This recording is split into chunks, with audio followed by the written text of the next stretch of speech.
Welcome to the Survivor to Thriver show with your happiness expert, Samia Bano. Are you a survivor of abuse or other trauma? Are you tired of feeling stuck, silent, and stressed all the time? This is the podcast people from all over the world join in to learn exactly how to stop suffering and start living with more inner peace and joy. Are you ready to eliminate suffering from your life and transform from a survivor to thriver? Then congratulations, you are in the right place. Let's get started. Hey, welcome back to the Survivor to Thriver show. We have been reflecting on love, on teachings around love that I have learned through watching a specific rendition of the Mahabharata, which is one of the great Indian Hindu epics. And the teaching that we're specifically looking at today and yesterday is this teaching where love says, God will give all the world's happiness to my love, while attachment says, I will give all the world's happiness to my love. So yesterday, when we first started reflecting on this teaching, we focused on attachment says, I will give all the world's happiness to my love. And we saw how this is in fact a folly. It's based in an illusion, right? Because attachment, if you remember from even further ago, a few episodes ago, when we were looking at the teaching of attachment is born of arrogance. And arrogance is an attitude of believing I'm self-sufficient, right? And you believe this, you believe in your self-sufficiency in a way and at a level where you're really denying the interconnected, interdependent nature of our being, right? So it's like, because we're all parts of a whole, we are all interconnected, interdependent parts of a whole, hey, I cannot even provide for my own self in a self-sufficient way, right? Because, again, if you strip down to the very basics of what you need, even just to survive, air. You need air to breathe. You need water to drink. You need food to eat. You need some kind of shelter. And you're not making the air that you breathe. You are not independently, self-sufficiently making the water that you drink. You're not independently, self-sufficiently growing the food that you need to eat, nor are you independently and self-sufficiently creating the shelter that you are taking advantage of. Okay? So you are depending on, for all of these things, on your ecosystem within which you exist and on your fellow community members. So if you're not even able to self-sufficiently provide for your own individual needs, how can you self-sufficiently provide for the needs of your loved one? You can't. It's an illusion. So if you are not the one providing for yourself or your loved one, then who is? Well, it's the whole, right? The whole that we are all parts of. The entire ecosystem, the entire community, in fact, the entire universe, right? Because the world, even the ecosystem of the world that we live in, does not exist in a vacuum, right? We depend on our sun for heat, and energy that sustains life on Earth. The sun's existence, the way that it functions, is also in a context, in a system, of the galaxy within which our solar system exists. The galaxy itself is just one tiny little galaxy among hundreds and thousands and millions of other galaxies that are existing within the universe. And all of these, and here's the thing, like when you begin to look real deep, this was like a question that I heard being addressed in a lecture. I think it was, oh shucks, now I cannot remember the name of the physicist and astronomer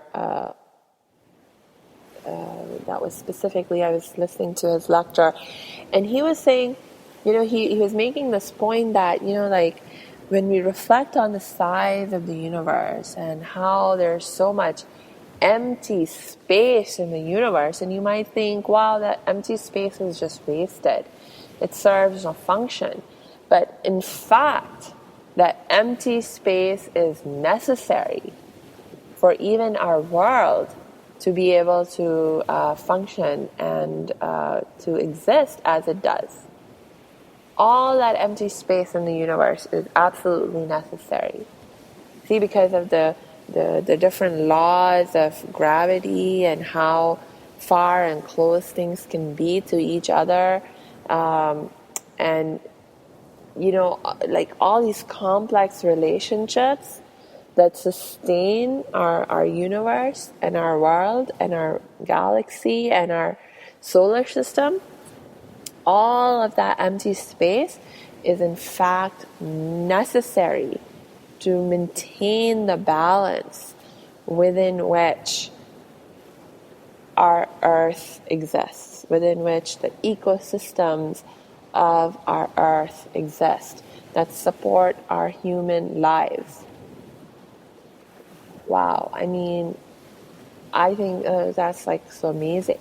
It's like, on the one hand, you can look at this concept of a space and how it's necessary at this macro level, but you can also look at it at the micro level, at the level of the atoms, which are the building blocks of life as we know it, right? Because we know that all the stuff that exists is made up of atoms which come together to form molecules which come together to form all the stuff that we see and hear and feel and touch, and right?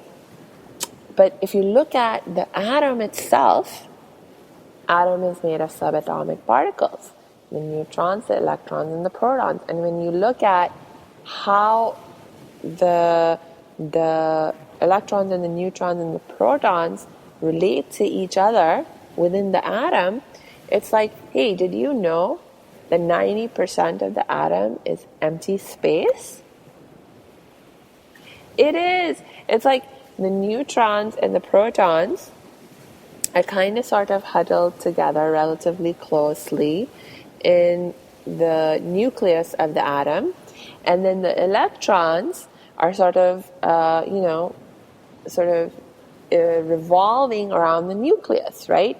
Sort of like how we have the sun in the sort of center of our solar system, and then all the planets are revolving around the sun, right? So sometimes we use this analogy to describe like what's happening within an atom. So it's like the sun is sort of like in the context of the atom, it's like the nucleus of the atom, where all the neutrons and protons are sort of huddled together, and then the electrons are sort of like the planets that are revolving around the nucleus, around the of neutrons and protons. But you know what? Because of the way that the electrons have the negative charge and the neutrons and protons have the positive charge and the neutral charge. It's sort of like even if you try to put all the neutrons and the electrons and protons together in one space, like next to each other, without the empty space, 90% of the empty space that currently is in any given atom, you couldn't do it. You couldn't do it because, like, of the laws of physics that govern, how these different energies are able to relate to each other and exist with each other. They need all that empty space to maintain the balance that allows them to coexist.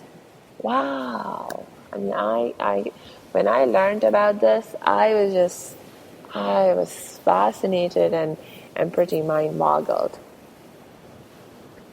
So it's like, wow, even the empty space has a function.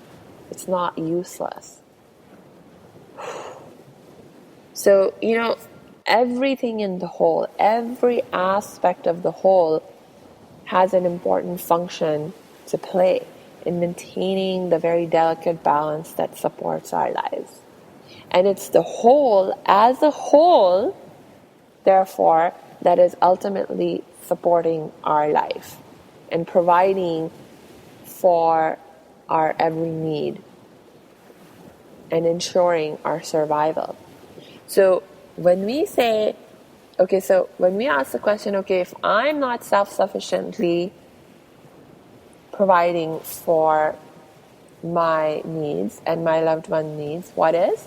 It's the whole. And when I say the whole, I mean the whole. It's everything. Everything that exists, working together, providing for what we need. Now, if that is true, if that makes sense to you, then let's go back to the statement.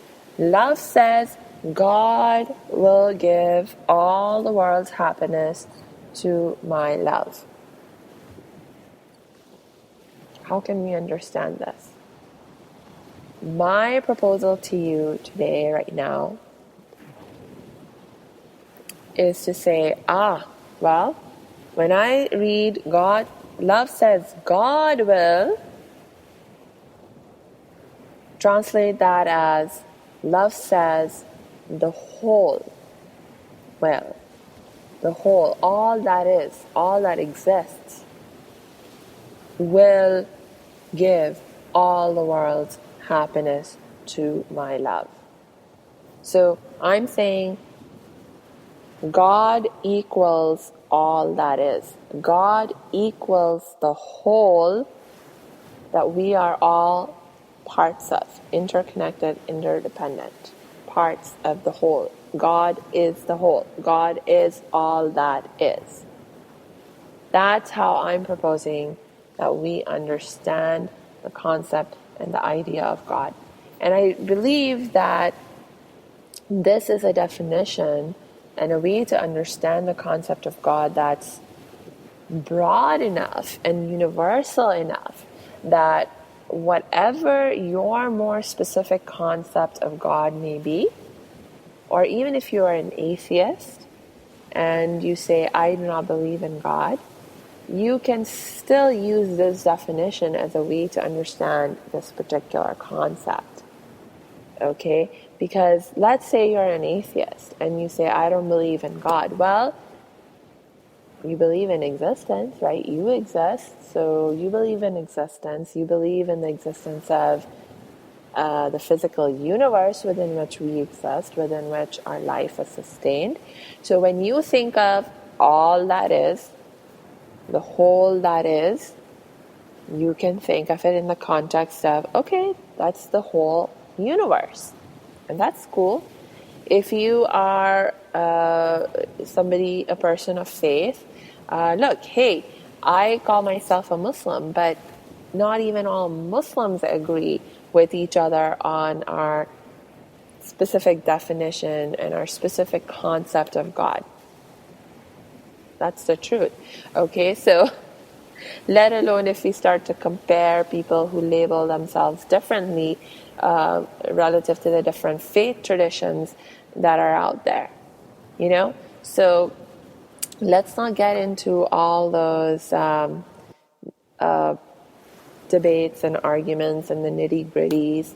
I think this is a really good, universally sufficiently broad definition that we can work with to understand this concept, and it makes sense this way. So just take some time, think about it, and tomorrow I will, as usual, pick up where we're leaving off, and I will begin to contextualize it in the context of my own experience and how we can really apply this teaching in our life at a practical level. So until then, I wish you lots of peace and joy. And, reminder, please show me some love and leave this show a 5-star rating on iTunes. All right? So that will be much appreciated. And I will connect with you tomorrow.